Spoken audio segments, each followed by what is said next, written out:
Welcome to the Ascend Growth AI podcast, where we make smart growth moves with a little AI magic. I'm Teresa, let's dive in. Today I'm joined by Todd Abraham, publisher of Heartbeat Christian News and founder of franchiseradio.net. Todd brings a unique perspective at the intersection of faith, media, and business. Through his platforms, he's championed stories of purpose-driven entrepreneurship and helped amplify voices of franchise leaders across the country.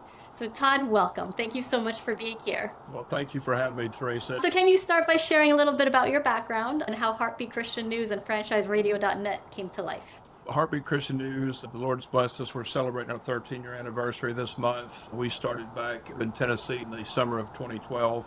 God put it on my heart to take this paper nationwide about 8 years ago, and I tried several different techniques, Cracker Barrel, Hobby Lobby, and nothing worked. God dropped the idea of franchising into my heart about 2 years ago for the second time. The cost to start a franchise, to create a franchise, is between $35,000 and $50,000, which I did not have. But the great thing about the Lord is He makes a way where there seemeth to be no way. Long story short, God connected me with franchise marketing systems, totally miraculous circumstances. He provided the funding, did a phenomenal job.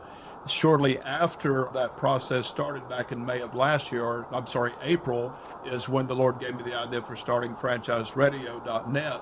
God's given me the gift of that radio voice and the personality to do it. It's been a big success. We get a lot of what they call organic traffic because I don't spend money to promote it. It's been a blessing because we're able to help promote franchises of all different sectors, including Heartbeat Christian News. Hopefully, if I get a copy of this podcast from you, I'm going to put this on my Toddcaster series on franchise radios. Awesome. You're definitely going to get a copy. This will be a thank you for doing this with me. Who is your ideal audience? Our ideal audience is entrepreneurs, people that are looking to start their own business and hopefully learn about franchising, because in my humble opinion, franchising in today's economy with inflation and everything what it is, I think buying a franchise is the very best way to start your own business, because everything has already been proven. All you have to do is plug and play, and you're actually learning that yourself from your new franchise that you're fixing to open. And there's no guesswork because, again, with the economy, the inflation being so expensive for everything, it's best if you can take the guesswork out of all of your business startup cost. I completely agree. That's why I went with franchising versus starting from scratch. It's getting a business in a box. Getting all that learning, your learning curve is just accelerated with that. Yes. And so does the audience have to be Christian or have a component of religion with that? Our target audience for Franchise Radio is your information station for everything franchising.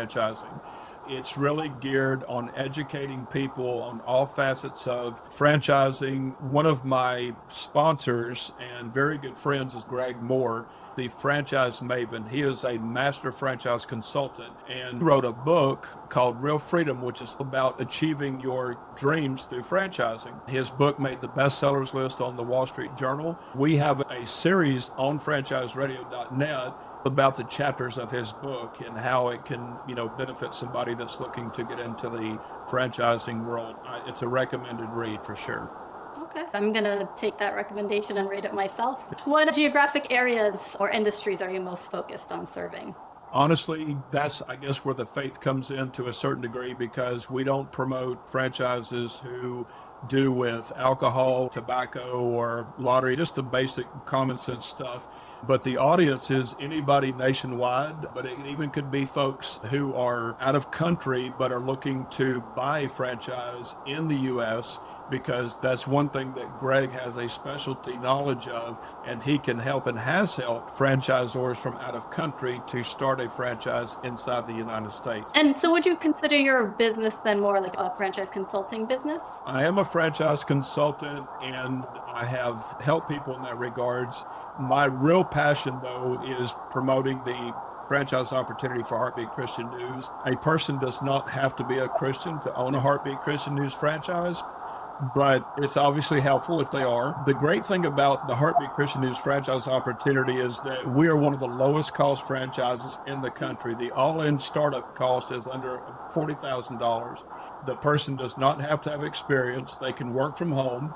Within 30 days becoming a franchisee, they'll be earning money. And within the first year, all of our franchisees should earn all of their initial investment back, so that everything from that point forward, except for your expenses, your monthly cost, is profit. It's a profitable business, so they can make as much money as they want. It's a really good opportunity because of the uniqueness of it. And the other great thing about it is we're supplying the content. So all the franchisee has to do is sell the advertising and distribute the paper. Crystal Parker, who is head of the U.S. Christian Chamber of Commerce, she got it immediately. When I told her about all those different things, she was like, wow.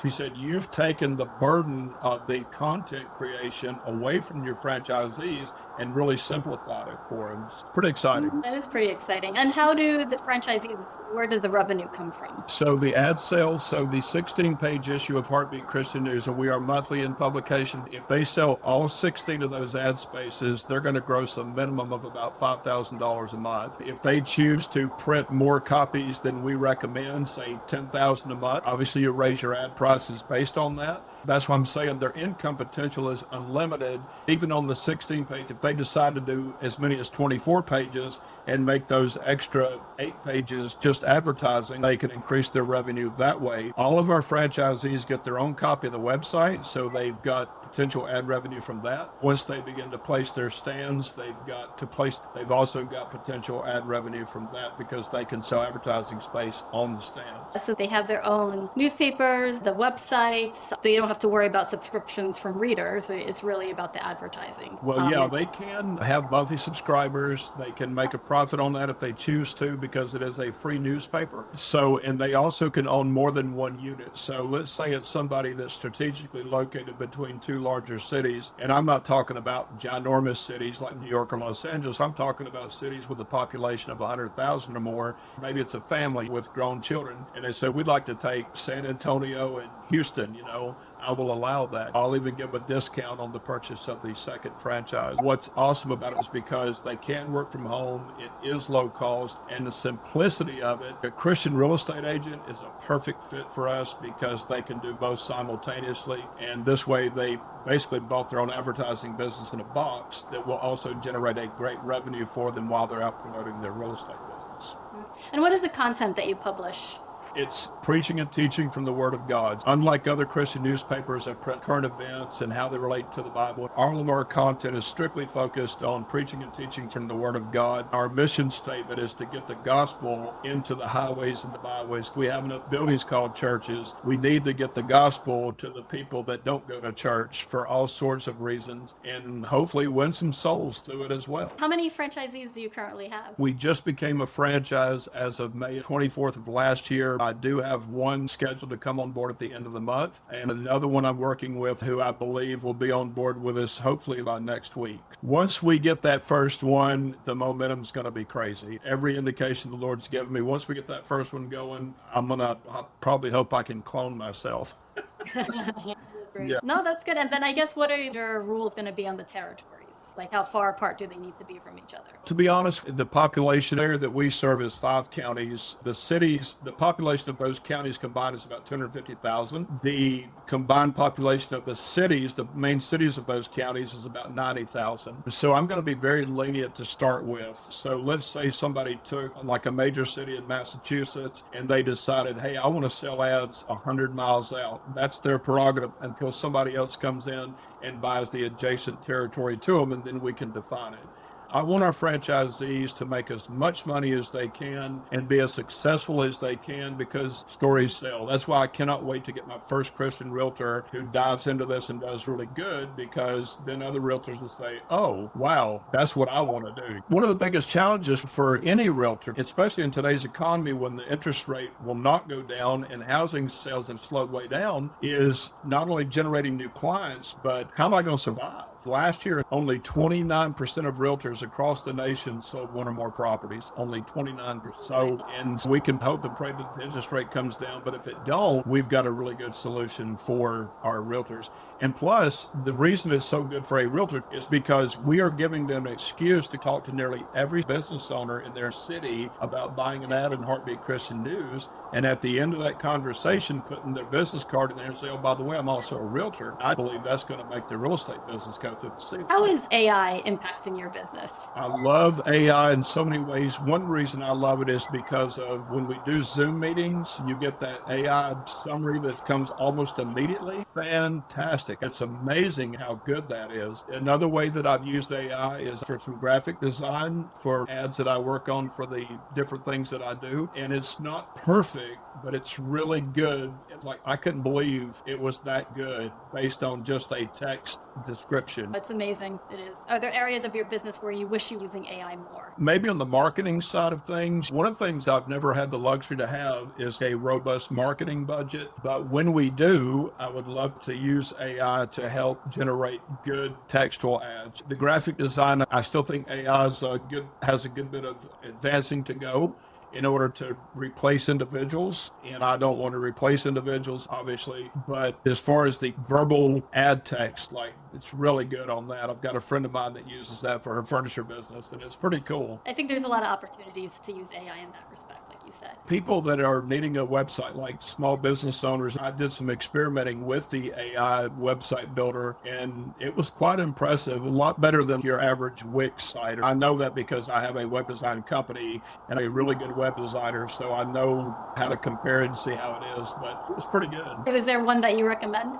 The two that I played with was the WordPress AI, and then I messed around with the Elementor AI. Both of them were pretty good. If I had to guess, the Elementor AI was going to be better because they have been at the business of website design specifically, and a lot of webmasters use that as their primary building platform. So my initial study, I'd recommend the Elementor AI to start with, but either one, both of them seem pretty good to get started. Okay. I haven't tried either yet, so I'm going to take your recommendation. Yeah, pretty affordable too. Okay, that's important.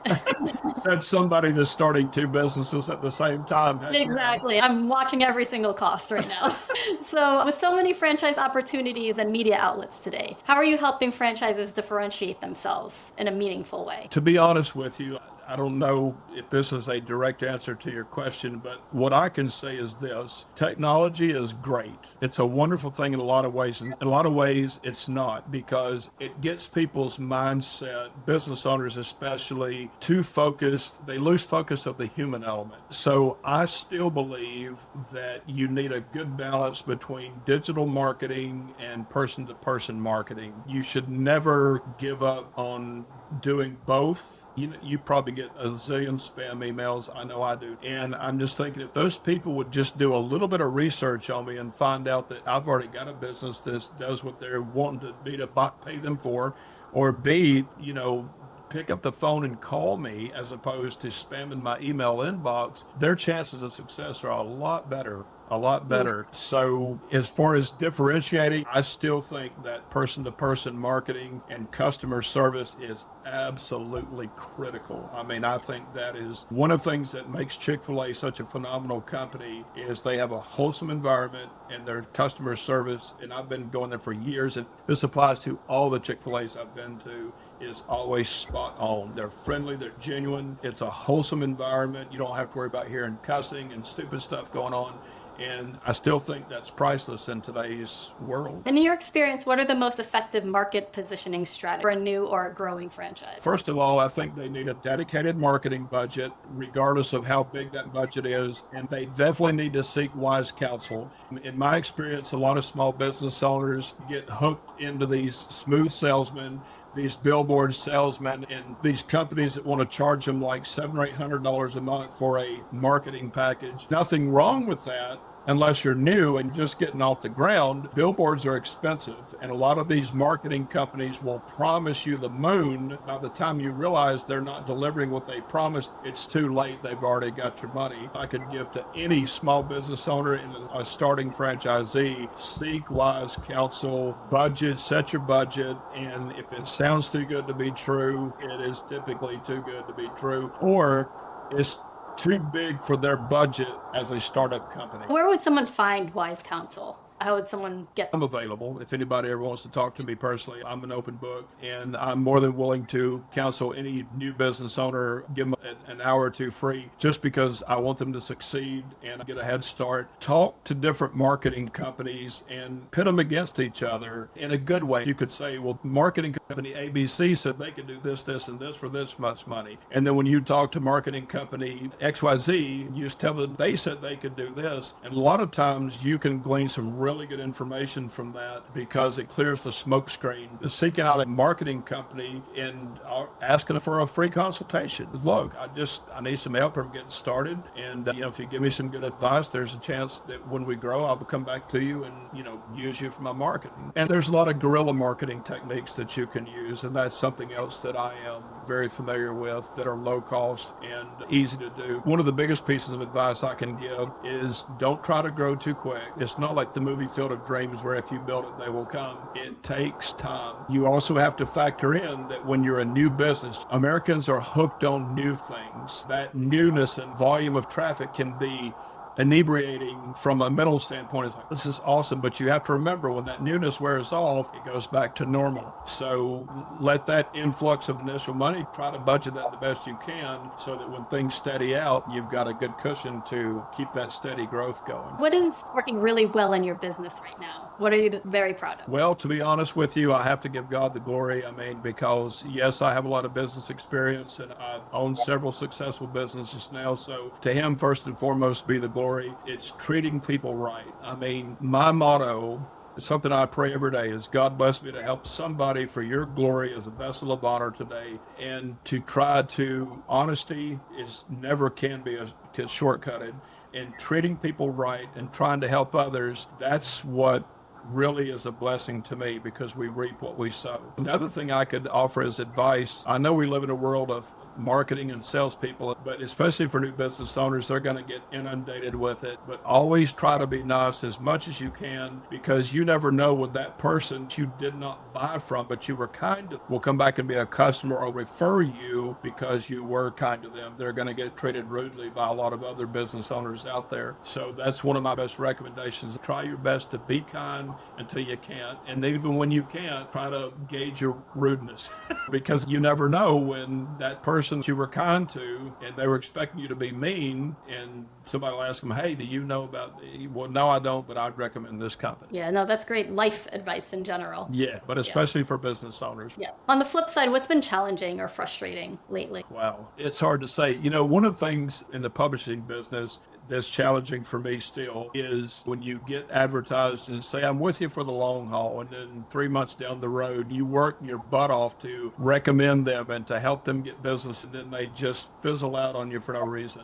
That's a big challenge. The Lord has blessed me. We've got about a 60 to 70% advertiser retention ratio with Heartbeat Christian News.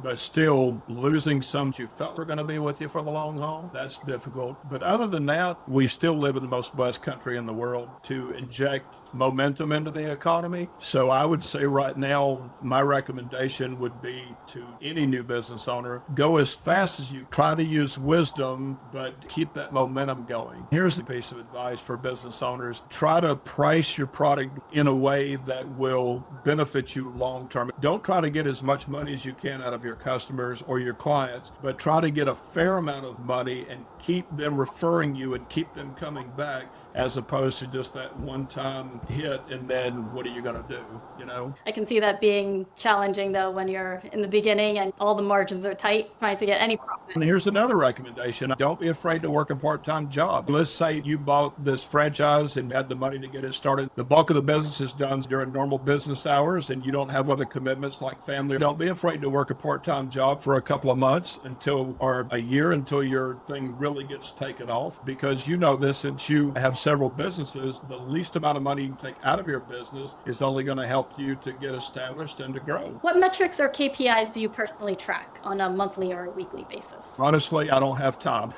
Between everything that I do try to watch my budget and to spend my money wisely. I guess the only metric I really track is the traffic to my websites. I own a web design business and I host quite a few websites. Other than that, I don't have a lot of statistical information on my businesses. It'd be nice to have it, but I really don't have a lot of time to do it. Well, I mean, it's working for you right now. Yeah, I mean, it's working. And like I said, all the glory be to God. I do work hard at what I do, and I try to be wise with my time and my money. But at the same time, there's a lot of unforeseen things out there that can happen in today's world. For that, I trust the Lord for the things I don't have control over. Are you being honest and forthright? Are you doing things with integrity and transparency? Because if you do those things and you do them right, even if you don't believe in God, He'll still bless your business. How are you currently growing your audience and attracting the right clients or partners? Well, I use a lot of social media marketing. That is one inexpensive way you can promote your business. If you have a business like mine, it's a newspaper business, it's a great way to promote your clients.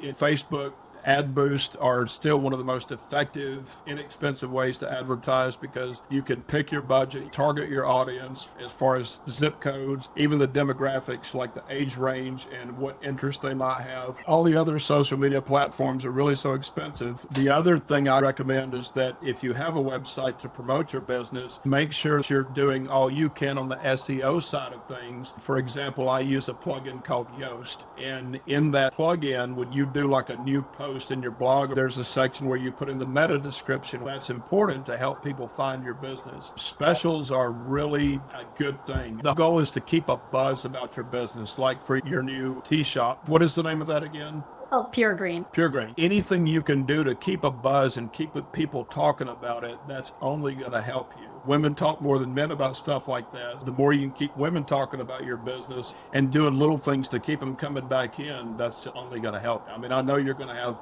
guys and girls too. If I had your kind of business, I would really focus a lot of my marketing efforts toward the female sector because I know they're going to talk about it more and they're going to help refer more customers. Yeah, that was my plan. I relate to them more. Exactly. To give you an example, I did some marketing consultation for a small clothing boutique in Oregon, and it was a clothing shop, shoes that appealed to teenagers, like all those brands that teenagers love. And she had just taken over the store. Her lease was graduated, but in 3 months, it was going to be up to $2,500 a month. It was very high. One of the things I told her is, I said, do a free shopping spree giveaway. I said, do it for $500. And I said, your cost for that from just the product alone is going to be 50% of that. I said, you draw it out for 3 months. And I said, and you tell people, look, you can come into the store and enter every single day. I said, but what happens is when they come in and fill out that entry and drop it in the box, the first question out of your mouth is, hey, if you win, what are you going to buy? Well, now psychologically, you just turn that person from a looky-loo into a shopper. So what happened was, and then you could promote it through social media, she put a sign on the door. Well, she got a ton of walk-in traffic from it, and the local newspaper actually did a story on it when she did the drawing, and that's something that she didn't ask for. That was just free publicity, but that helped her business a lot. If you look at the cost from a pure cost standpoint, that was superb marketing because, again, you got people talking about it. You're triggering some ideas for when I'm going to use that. Well, Teresa, I've never been to school for marketing, but God has definitely given me the gift of marketing, and it's something that I'm very good at. I've had a chance to put over many years of being in business for myself and helping other businesses too. I'm glad, since you're so kind to have me on your podcast, I'm glad that I'm able to help you out too. Where would you like to see franchiseradio.net and Heartbeat Christian News grow in the next 6 to 12 months? In the first year, which we're past, but in this year, I would love to have 8 franchise units at least at a minimum. I believe that we will, minimum of 8. And franchise radio, I would like to see it grow to a listening audience of 100,000 a month, because our whole purpose is to help franchisors and franchisees to be completely educated on everything, just like our tagline, everything franchising, because it never hurts to learn. My pastor, and a very dear friend and mentor, he was a learner. Even though he did go to college, he probably had a PhD in just the things that he learned through initiative and reading and seeking it out. But Heartbeat Christian News, like in 5 years, I would love to see us have at least 70 units around the country for sure. What's holding you back from doing that in 1 year? Or 2 years. I don't want to grow too quickly. That's not good for any business. And I want to be able to support our franchisees as much as possible. Even though it's a simple business to run, I don't ever want our franchisees to feel like they're stranded and can't get a hold of somebody to help them. Yes, I've read about nightmare stories. I have Franchise Radio. I've interviewed like 36 franchisors. I've got a chance to gain a lot of experience, information about the operation of it, but I have heard some nightmare stories, to say the least. How many listeners do you currently have right now in Franchise Radio? Honestly, I don't know. The last I checked, our organic traffic, I haven't spent any money to promote it in 4 months, but we were at about 250 visits for the month. I do have a Facebook page for Franchise Radio, and I would encourage all of your listeners to follow me if they would like. That'd be great. Once we get this podcast on Franchise Radio, I will do a promo on there for it as well. Once Heartbeat Christian News begins to grow and the money begins to increase, I plan on boosting my marketing budget and spending some money to promote the franchises and Franchise Radio, because it in turn promotes Heartbeat Christian News franchise. Right. It's a system. Yeah, it's like a tornado. It all kind of swirls together once it gets going. What we need is momentum more than anything. What advice would you give to your younger self? Slow down and don't try to be too quick, because even the Bible teaches that he that hasteth with his feet sinneth. And the reason being, especially as a Christian, is God works through circumstances. When you go too fast, you don't give him time to work things out in your favor. But even in the real world, for people that aren't Christians, that's just good advice. Try to build momentum, but not too fast. The old adage is, if you go too fast, at some point you're going to crash. I've seen a lot of businesses that start off with a bang and in 6 months they're gone, and especially in today's economy. So that's why you got to watch your marketing dollars, because these billboard salesmen, these marketing company package salesmen, they're slick, and they'll say anything to get you to sign that dotted line, because they don't care. They're trying to make a commission. They might tell you they care, but in most cases, if it feels too big for you, hold off on it. Use your guerrilla marketing techniques, What advice would you offer to someone trying to build a purpose-driven media platform or launch a franchise-related brand? Hard work. I mean, there's no substitute for hard work. One of the things that I've done to help promote our franchise opportunity is every single person that I have talked to, almost without fail, and I guarantee I've probably talked to hundreds, is look, anybody that you refer to us, and I'll tell you the same thing, Teresa, who buys a franchise, I will pay you a $5,000 referral fee. Why? Because it's not about the money for me. It's about how many cities can we get this newspaper to before this country falls apart and there's no longer a United States of America. And I don't want people to talk about it for free. I want to incentivize them to talk about it, because for me, if I wrote 10 checks for $5,000 for referral fees, I'm a thrilled man. Why? Because I have 10 franchisees, and they're going to be building the brand. They're going to be generating income every month. That's my best advice, is hard work, learn your audience, learn how to promote to your audience, learn the different techniques, the best techniques. If it's beyond your reach, don't reach for it until you feel like it's within your reach. Right. You don't want to overextend yourself. Exactly, because you don't want to put all that, even buying a franchise, you don't want to put all that work into it to crash and burn in 6 months. Yes. Where can people learn more about you and get in touch? One of the easiest ways is to go to franchiseradio.net. There is my information's on the contact page. If you want to learn more about the Heartbeat Christian News franchise opportunity, you can go to christianfranchise.net, and there is a link to our YouTube channel on there, and that's where you're going to get some really awesome information in some short videos about how simple and profitable it is to own a Heartbeat Christian News franchise. So that's two of the best ways. My phone number, 423-381-0925. I'm on Eastern Standard Time, and you can call me anytime from 9 a.m. to like 8 o'clock at night on Eastern Standard Time. 423-381-0925. Okay. Well, thank you. That's brave putting your number out there. Hey, I'm not, as we say in the South, I ain't scared. That's great. Thank you so much, Todd. I really enjoyed our conversation. Yeah, blessing. And y'all can't see Teresa, but she's a beautiful woman, and she's got an amazing smile. And she'll publish the video portion of this too. I will. Yes, I'll give you the video portion. Thank you. That's a wrap for today's episode. Thanks for hanging out with us. If you got value, share it, tag us, and don't forget to hit subscribe. Catch you next time on the Ascend Growth AI podcast.